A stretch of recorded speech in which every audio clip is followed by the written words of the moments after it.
பிரியமானவர்களே, அன்பர் இயேசுவின் நாமத்தில் வாழ்த்துக்கள். நமக்கெல்லாம் ஒரு ஆசை. என்ன ஆசை? அப்பா, என் ஜெப சத்தத்தை கேட்கணும், என் விண்ணப்பத்தின் சத்தத்தை ஏசப்பா கேட்கணும், பிதாவாகிய தேவன் கேட்கணும் இல்லையா? இன்னைக்கும் தாவீது அழகாய் சொல்லுகிறார் பாருங்கள். சங்கீதம் 5:3 வசனம். கர்த்தாவே, காலையிலே என் சத்தத்தை கேட்டருளுவீர், காலையிலே உமக்கு நேரே வந்து ஆயத்தமாகி காத்திருப்பேன். காலையில விண்ணப்பத்தை கேட்டீர்னு சொல்லல, என் சத்தத்தை கேட்டீர். சில வேளைகள்ல விண்ணப்பம் எப்படி செய்ய நமக்கு தெரியாது. அவ்வளவு சூழ்நிலைகள் கடினமாய் காணப்படும். போராடி கொண்டிருப்போம், ஐயோ ஜெயிக்கணுமே. பிரியமானவர்களே, என்னுடைய வாழ்க்கையிலும் கூட அப்படிப்பட்ட சூழ்நிலைகள் எல்லாம் என் ஜெபம் எப்படி இருக்கும் தெரியுமா? என்னுடைய ஆவி பரிசுத்த பர்வதத்துல நிக்கிறது போல நான் கற்பனையில பார்த்து கொள்ளுவேன். அங்கு நின்றுட்டு அருமை பிதாவுக்கு முன்பதாகவும் அருளாதர் இயேசு கிறிஸ்துவுக்கு முன்பதாகவும் என் ஆவி அப்படி சத்தமிட்டு கதறும், அப்பா என்று சொல்லி.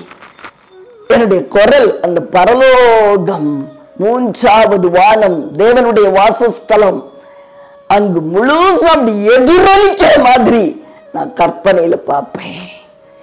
பிரியமானவர்களே, தாவீதும் கூட அந்த அனுபவத்தை தான் சொல்லுகிறார் அப்படின்னு இந்த வசனத்தை வாசிக்கும் போது நான் எண்ணினேன். காலையிலே என் சத்தத்தை கேட்டருளுவீர். உங்களுக்கு விண்ணப்பம் ஏறெடுக்க தெரியலையா? எப்படி கேட்கணும் அப்படின்னு கூட தெரியாம இருக்குதா? பிரியமானவர்களே, காலையிலே உங்களுடைய ஆவி அவருக்கு நேராக சத்தமிட்டு கூப்பிடட்டும்.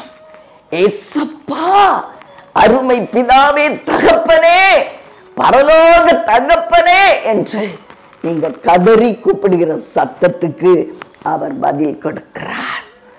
பிரியமானவர்களே, மனுஷன் எவ்வளவு சத்தம் போட்டு கூப்பிட்டாலும் கூட செவிடர்கள் போல காணப்படுவாங்க. ஏன்னா அவங்களால நமக்கு ஒரு குறிப்பிட்ட அளவுதான் உதவி செய்ய முடியும். ஆனா நம் அப்பா கரை கடந்த உதவிகளை நமக்கு செய்ய உண்மை உள்ளவராய் இருக்கிறார். நாம் வேண்டிக் கொள்வதற்கும் நினைப்பதற்கும் அதிகமாய் கிரியை செய்ய அவரால் முடியும். அதனால எந்த துன்ப சூழ்நிலையிலையும் துக்க சூழ்நிலையிலையும் அதிகாலையிலே எழுந்து அப்பான்னு சொல்லி அவரை நாம் கூப்பிடும் பொழுது அவர் நம் குரலுக்கு பதில் கொடுக்கிறவராய் இருக்கிறார். நம் விண்ணப்பத்தை கேட்பாரா? பிரியமானவர்களே, விண்ணப்பம் பண்ண தெரியலன்னா சத்தமா கூப்பிடுங்க. அருமை பிதாவே, அவர் தானே சொன்னாரு, நான் தான் உன் அப்பா, பரமண்டலங்களில் இருக்கிற எங்க அப்பா அப்படின்னு சொல்லி கொடுத்தார் இல்லையா? அவரை நோக்கி கூப்பிடுவோம். நீங்களே கற்பனையில பாருங்க. சில நேரம் நான் சமூகத்துல உருண்டு உருண்டு உருண்டு கூப்பிடுற மாதிரி நான் கற்பனையிலே அவருடைய சமூகத்தில் காணப்படுவேன். பிரியமானவர்களே, நம்முடைய ஆவியின் கதறுதலை கேட்க அவர் உண்மை உள்ளவராயிருக்கிறார்.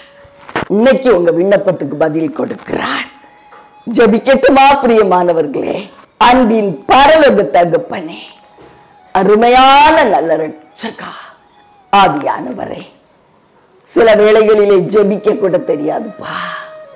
ஆனா தாவீதை போல உங்க சமூகத்துல காலையிலே நாங்க சத்தமிட்டு உங்களை கூப்பிடும் பொழுது உங்க செவிகள் எங்க சத்தத்தை கேட்கிறதா இருக்கிறதப்பா.